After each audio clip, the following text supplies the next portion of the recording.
For today's headlines, Duterte orders review of his own drug war. Afghan refugees, temporary visitors. Ongpin son in lookout roster. Philippine eyes local vaccine manufacturing. Private schools oppose in school classes. Boracay residents charged over forest code. AvSec police told iron out turf war. Oil pool eyed for security.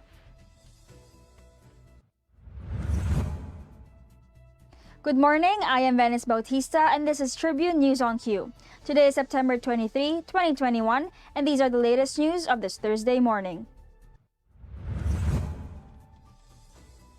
President Rodrigo Duterte defended himself before world leaders on Wednesday, insisting that other countries should not interfere with his anti-drug war since policemen who committed abuses would be held accountable.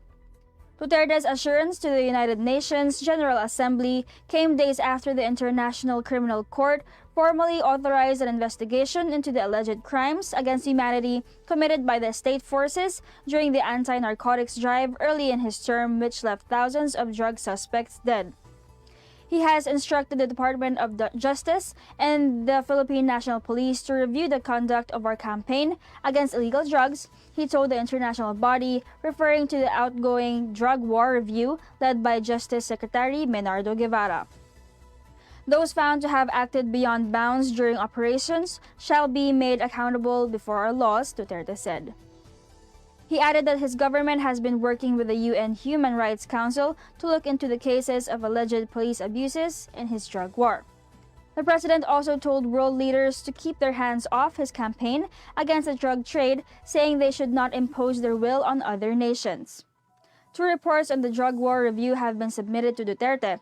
The initial report stated that DOJ found the police failed to follow protocols in many anti-drug operations, while the findings stated in the second report were not publicized and were tagged as confidential. Rights groups have alleged that Duterte merely launched DOJ investigation to escape international prosecution, including the ICC probe, an accusation that has been denied by the palace. Justice Secretary Menardo Guevara yesterday said Afghan refugees currently here will be taken to another country for permanent settlement.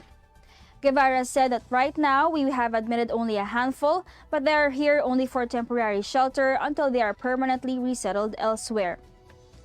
There has been no application with the Department of Justice for the grant of refugee status to Afghan nationals fleeing from their country, he added. The Justice Chief said the Afghan nationals are slated for resettlement in another country, so there's no need to apply for refugee status anymore. President Duterte on Wednesday addressed the United Nations General Assembly and renewed the Philippines' commitment to accept refugees from Afghanistan, which has been retaken by the Taliban regime following the pullout of United States forces. Nothing yet on Rohingya, as instructed by the president, the DOJ will coordinate with the Office of the High Commissioner for Refugees to find out how we can help, said Guevara. Guevara said the DOJ has yet to take action for Rohingya refugees who belong to a Muslim ethnic minority and who fled from Myanmar to Bangladesh.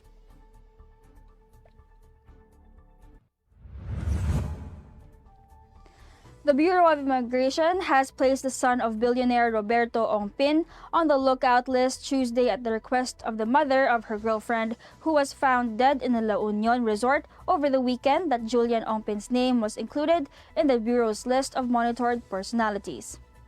Immigration Commissioner Jaime Morente said the inclusion of Julian Ongpin, 29, among personalities subject to monitoring was a result of an immigration lookout bulletin order issued by the Department of Justice, ordering the BI to monitor Ongpin's possible departure from the country.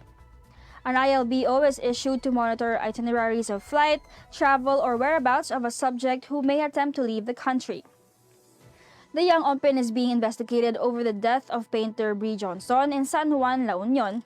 His name has been included in their derogatory database and is being monitored on his border movement.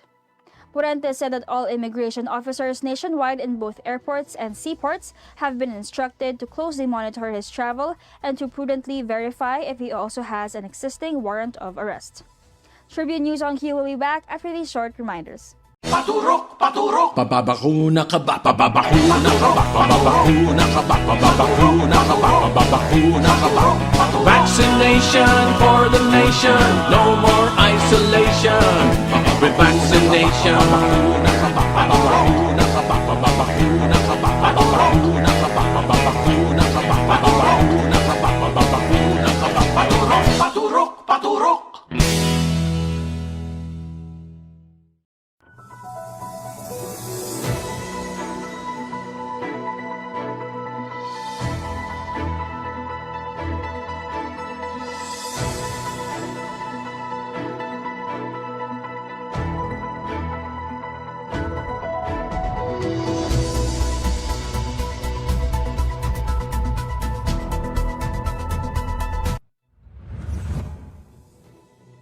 We're back on Tribune News on Q.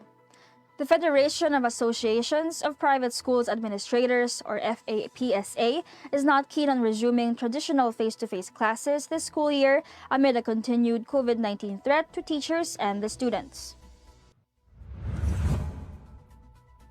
We need to wait for another year, sometime 2022 to 2023, and for the vaccines to be available before opening schools to children, FAPSA President Elizardo Casilag said in an interview via Messenger.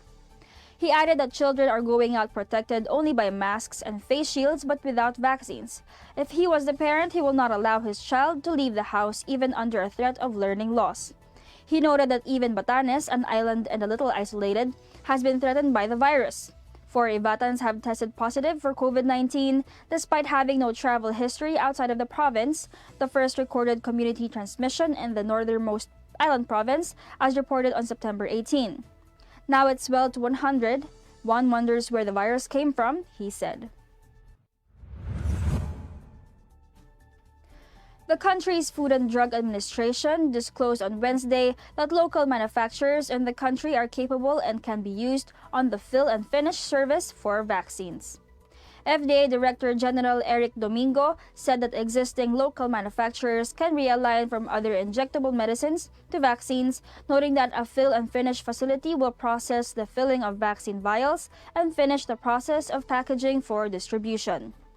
Later on, when COVID-19 vaccines are no longer necessary, Domingo said they want them to branch out into other vaccines which are being used in the regular vaccination programs. The FDA chief added that it is the government's initial plan to have vaccine manufacturing in the country and end the importation of vaccines. Currently, the official said all of the vaccines that are being used in the country are imported and noted that the FDA, together with the Department of Science and Technology and Department of Trade and Industry, are already negotiating with foreign companies and its local partners to finalize the project. Last May, the DOST said that a total of 8 companies have already expressed intent to manufacture vaccines in the country.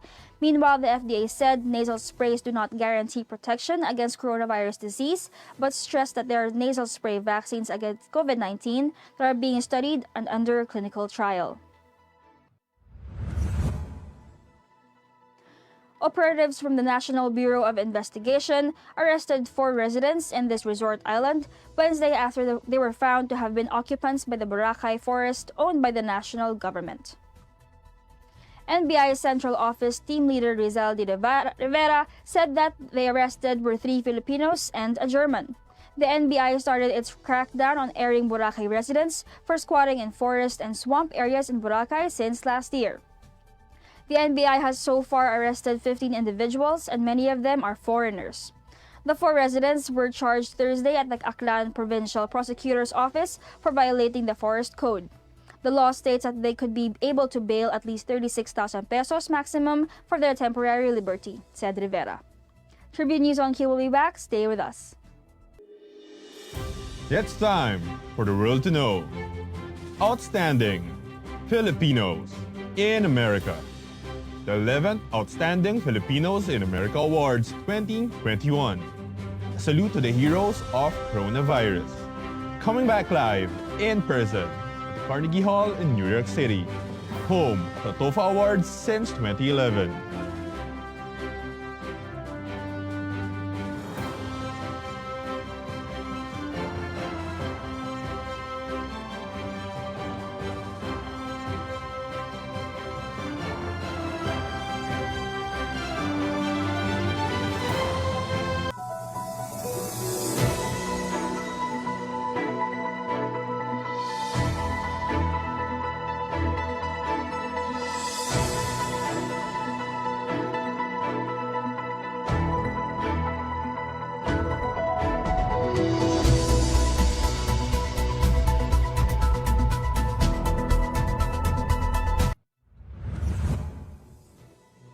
We're back on Tribune News on Q.